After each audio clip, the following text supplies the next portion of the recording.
programs available for the girls when they're pregnant to help them with the emotional needs, and obviously trying to attend school while they're pregnant? There's going to be some complications. How does that work? Well, we don't expect any complications, and we expect you to be healthy, and we expect you to be in school every day. You're only pregnant, and that's it. So, but sometimes you just need to lay down for a minute, or you need to put your feet up, or you need extra water. But we have 2 nurses on staff, so you can go down to the nurses, to the clinic, get what you need, and go back to class. Is one of the goals of the school, though, is about learning self-sufficiency and learning about good nutrition habits and learning how to nurture your baby? Our primary goal is to make sure that every student graduates from high school and is accepted to college before they leave here. Our supplemental goals are that they become skilled parents, because parenting requires skill. And we talk about parenting in these emotional, loving, cuddly, soft, fluffy ways, but there's some things you need to know how to do. You need to know how to measure medication. You need to know how to give a bath. You need to know how to change a diaper. So those are skills that need to be taught. And so some kids get it from home, some kids get it from us. There are things, the more important things are those pre-literacy skills. How do you make sure that your baby is not one of those typical children of teenage mothers who enter school having heard 60 million fewer words than the children of more affluent older parents? That your child is not one of those kids who has no working vocabulary when they turn 3, one of those kids who are not in love with books and learning, who are not explorers and discoverers. That's what we hope to give moms, those skills, so that they can give those to their children. Can you tell me a little bit about your agricultural and farming programs? Yeah, at the old school, we asked a friend who really was dating one of our teachers a long time ago, and the mayor had a program called Farm-A-Lot, and he came over to the school and he said, "Oh, we can dig you up some space for a garden," and because we were trying to dig it up by hand, but so they sent us this tractor, and it dug it up, and we planted all these rows of things. But at that time, at the old school, you had to leave after you had your baby, so everybody was pregnant. And so the girls just kept falling over when they were trying to garden. And I found this little book that I thought was just this gem that I knew about later to find out. I think it was a New York Times bestseller, called Square Foot Gardening.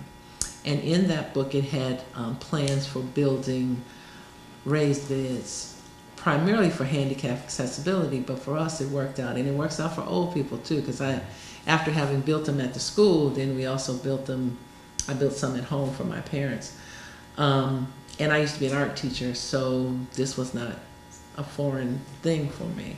So we started with just a vegetable garden where we grew greens and tomatoes and peppers and beans, and that's about it. Nothing really special. No carrots, no radishes, no corn. And then when we moved here, we had more space, but we still only had a little vegetable garden, kind of the same thing. And then Mr. Wirtz came, who was one of the science teachers, and he introduced animals. I don't like animals, so I didn't have any animals, and I didn't want to have any animals.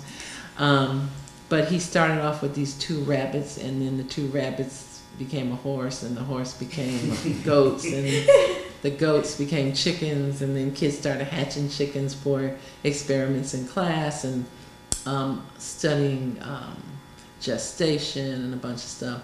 The goats, really, we milk the goats, and so there is a good way to teach the relationship between pregnancy and milk and breast milk, and introducing some of that into some of the parenting. Hopefully everything that goes on in the school is connected, or we try to help connect kids to some concrete use for the things that we have in school. So if you have a goat that is lactating, if you're feeding new baby goats, then as a teen mother, you might decide, well, if this is really good for other mammals, it might be good for me. Breastfeeding is kind of a hard sell for adolescents, but some kids get it from that, and some kids have a family history, so it's not such a hard sell. So then Mr. Wirt somehow got connected with an organization called the Greening of Detroit and Detroit Agricultural Network.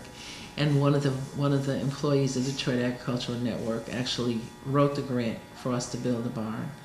He has later become an architect and just worked with some of our students to they did a design for emergency housing for teenage mothers, which I guess he got some exceptional awards for at the school at Lawrence Tech, where he got his degree in architecture. And so then we went from just having tomatoes, onions, greens, and peppers to including eggplant and carrot and radishes and salad greens and Brussels sprouts and broccoli and sweet potatoes and white potatoes and corn and broom corn. And if it'll grow in Michigan, it grows out on our playground. So you've been able to incorporate into your school menus? We haven't until this year. We were approached by food service from Detroit Public Schools to buy some of our produce. We don't really grow the kind of produce but I think what will happen is they'll buy salad greens and we'll include those in the school lunch in the fall, and maybe some carrots and 300 kids, probably we have about 75 infants, toddlers, and pre-Ks who eat real table food. That will wipe out all our carrots for a year. I mean, one meal. And they're not willing to pay because it's organic and hand-picked, and we can make a lot more at the farmer's market, I think. So have you been able to sell them Oh, locally? yes. We sell at the farmer's market. Could you tell us a little bit about the trip to South Africa, how it came about and what it is? Well, this is so exciting. We Ashley from the Greening of Detroit called me and said that there were some people in Ethiopia who wanted to do a teleconference with some students who were, and the Ethiopian students were gardeners, and they wanted to do some student gardeners here.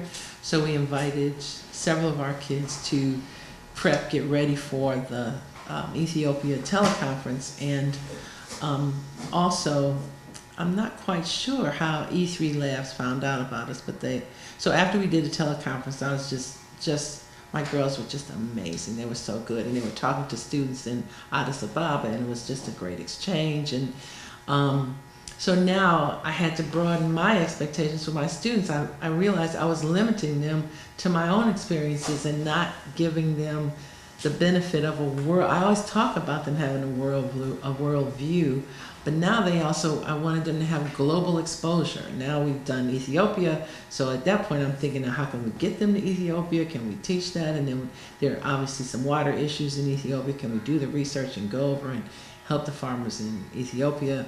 One of the issues that we found out when we were doing the research to get ready for the teleconference was that many of the people are moving from the country to the cities in many of the countries in Africa. So urban gardening is going to be one of the major ways that people are going to be able to raise food. So then we were contacted by E3 Labs, which has a history of taking students to South Africa and to several African countries. And this year they decided to do an international entrepreneur conference. And in this conference, we were invited to do 8 hours of instruction in urban gardening to other students there are 2 schools from Detroit, including ours. There are students from New England, and there are also students from South Africa, and maybe some Ghanaian students who will be at the conference. And we're responsible for 8 hours of the instruction for the conference, and then we're going to spend the second week we're there doing a community service project in Soweto, and we're building a community garden and building a greenhouse. So, and we're going to be doing lecture demos on small family gardens for people who live in Soweto. How many of your students are going and how are they chosen? Only 7 students are going to. Our goal was to take 10 students the first year, but we've finally, our final group is down to what we're calling the Super 7, And those young women had to apply. They had to get references from a peer, a parent, and a teacher. They then had to go through an interview process, and then they had to be able to keep up with the reading and the activities that we had for them to prepare them to go. And they're still preparing. So we now are at a point where we're reading one book a week, and we have book club, and we're going to do some cooking together. And we want to make sure that everybody is an expert in urban gardening before they go, because when whatever we teach is what everybody learns, so we have to be sure that we know that. So they're building raised beds, and we're building a greenhouse here to be sure we get there, we know what we're doing.